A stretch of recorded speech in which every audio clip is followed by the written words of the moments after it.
This is Kenya News Update today. What if I told you that while Kenya's economy faces challenges, a stock market on another continent just shattered a 16-year record?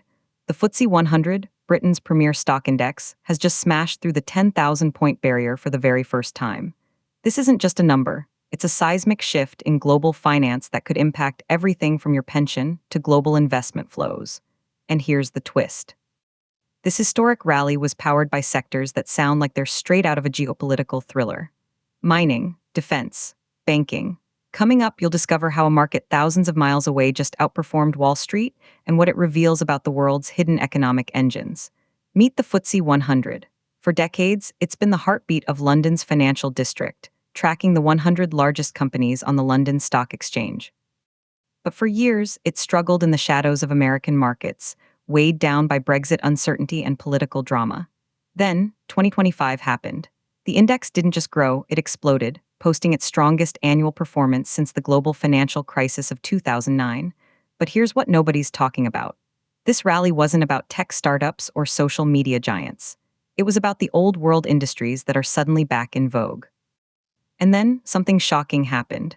The Ftse 100 didn't just beat its own records. It outperformed both Europe's STOXX 600 and the mighty US S&P 500. That's right. In 2025, the London market outran Wall Street. The journey to 10,000 points was a masterclass in global economics.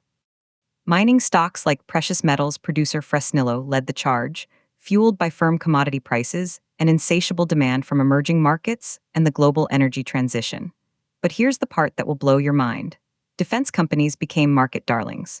Shares in Babcock and Rolls-Royce soared as governments worldwide, responding to heightened geopolitical tensions, opened their wallets to modernize aging military equipment.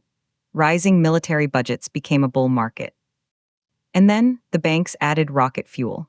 Lenders like Lloyd's thrived in a high-interest rate environment, their profits swelling as net interest margins expanded. Analysts point to their strong balance sheets, a stark contrast to the fragile post-Brexit era. One London portfolio manager put it bluntly, "This is as much about sentiment as it is about fundamentals." The Ftse 100 is heavily international, and investors are now rewarding sectors that offer earnings resilience in our uncertain world. But if this rally is so powerful, what does it mean for the average person? The implications are controversial. On one hand, this milestone could boost confidence in UK assets and attract fresh international capital, creating a ripple effect across global markets. On the other, some analysts warn the future gains may be harder to sustain. Everything hinges on the path of global interest rates, commodity prices, and economic growth. The tension is clear. Is this a sustainable renaissance for UK markets or a temporary sugar high? The Ftse 100 at 10,000 is a rare bright spot, but it leaves one burning question unanswered. In a world fixated on Silicon Valley, have we all been underestimating the raw power of mines, missiles, and money?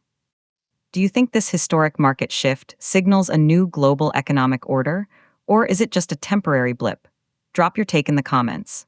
Subscribe to Kenya News Update today for more breaking global financial news that connects directly to you.